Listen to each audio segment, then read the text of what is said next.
Good morning or good day wherever you are. I'm going to talk about three concepts: dividend yield and dividend growth.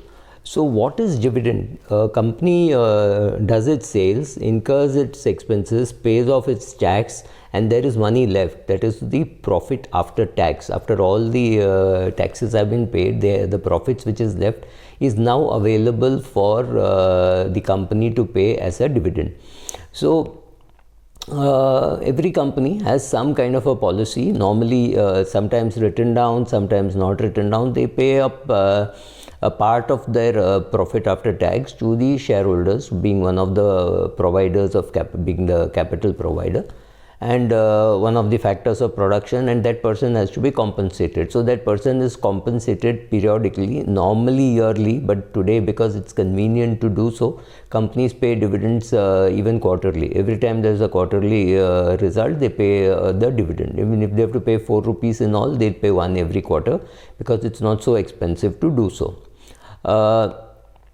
Dividends are always lovely to get, especially over long periods of time. You paid 1000 rupees to buy a share and you're getting 1 lakh rupees in that as a dividend. This happens over 30-40 years. It does not happen overnight, of course, and that is just showing that the company is doing well and they're paying you good dividends. Now normally when you get good dividends, or when you get dividends, you take it as an indicator that the company is doing well, the company has got good management, the company is able to sell its products well, it is able to price the products in a way that they can pay dividend. And so if the company has been paying dividend for say 30-40 years, that's huge. It shows that this company, obviously something is going very, very correct in this company, and so you have benefited and you have got the dividends. So that is the advantage of getting a dividend. All of us love getting dividends, and it takes care of your household expenses, so it's great. Of course, if you don't need the cash, you can reinvest it. So that is one more way of increasing your net worth, is to say, okay, I'm living on my salary, or I'm living on my business income or my professional income. This dividend for me does not matter. So if I have got 1 lakh rupees dividend from Colgate, I'll buy Colgate worth 1 lakh. If I got 1 lakh dividend from Hindustan Lever, or if I got 10,000 dividend from Hindustan Lever, I'll buy 10,000 worth of Hindustan Lever shares, right? That is called dividend reinvesting. When you get the dividend, what to do with it? Ideally, you should reinvest it, because you don't need that money for your day-to-day living, right? If you need it for day-to-day living, you're a retired person, then yes, use that money for your expenses. But if you are young, if you're say 35 and you're working, then you don't really need the income from the investments, right? So this money gets reinvested. There is now a school of thought which says that you should sell off your direct equity and buy dividends and put it in the growth scheme, because that will be taxed at a lower rate than dividends. I agree principally with this, but if the dividend yield in our country is so low that a 9,000 rupee LMW pays, I think, 23 rupees as dividend or something like that. It doesn't really matter. 1% is 90 bucks. You're getting 1/3 of 1%. So pay tax on that, because whatever tax you save on the dividend, you're going to pay more than that as AMC charges to the mutual fund. So if you have an existing portfolio, I wouldn't suggest this. But yes, if you're a high income earner and you are planning to invest in equities, think about this before you invest. That's about all. So you get something called a dividend yield, which is not very attractive in India. Anything above 2% looks good. So if you have good top companies, you will all have them sub 2%.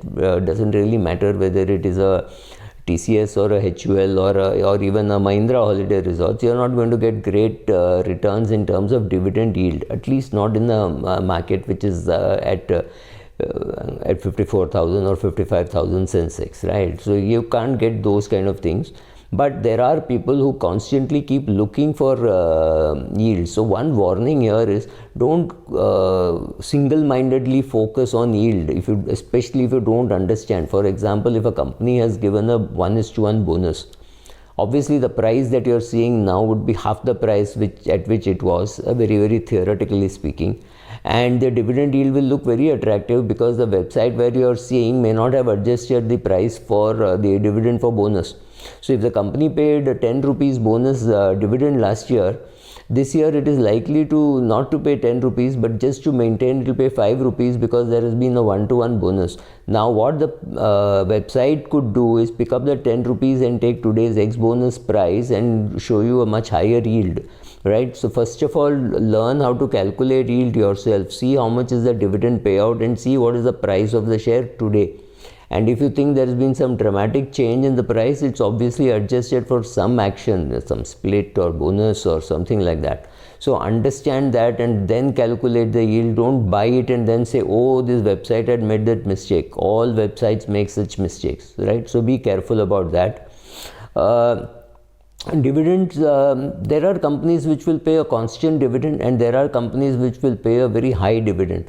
There is nothing to say that this is good or that is bad. Like if you are an FMCG company and you don't need any money on a regular basis, which used to be true even for utility companies, right? Tata Power was considered to be a wrong word, but widow's share. It used to be described as an widow's share, which meant you just bought it, you kept it in your cupboard and you got dividends for the rest of your life. You never had to bother. But then Tata Power did Mundra, and I don't know whether I don't remember whether they skipped dividend, but yes, the message was very clear that the company was struggling with so much of debt. I think they have 30,000-40,000 crores of debt, or maybe even more. I have not seen the balance sheet recently, but yeah.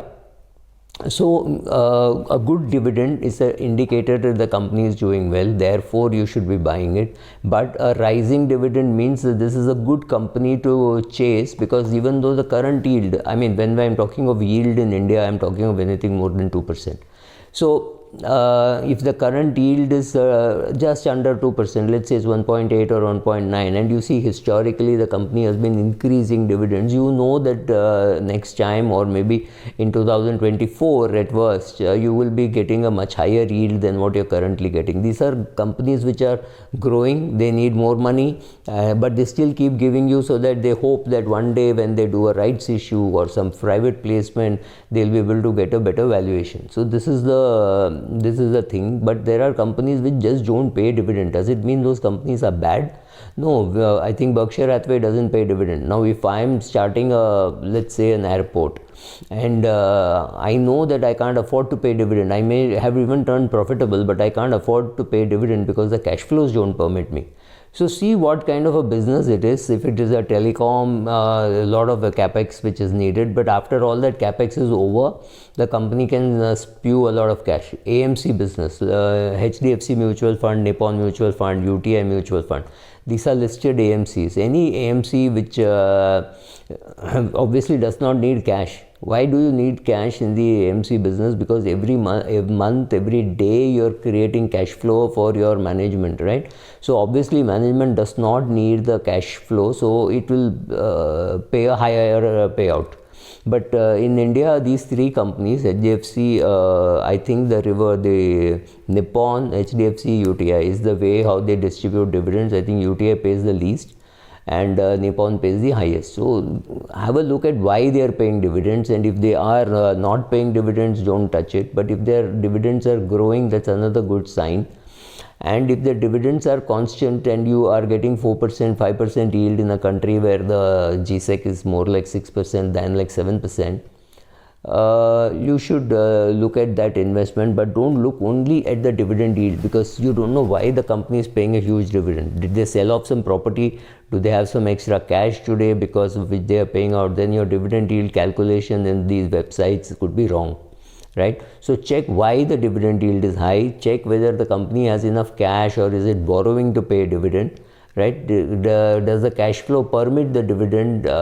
Do they have a fixed dividend payout ratio? Look at all that and then decide that it is a good dividend yield share or it is a dividend growth share. Because even if it is a dividend yield share, but the yield is not going up or inflation is going to hurt you, then it is different. But however, if it's a company which is it has got two things: one, it pays out dividend, and second, it says it will do a buyback because that is more efficient.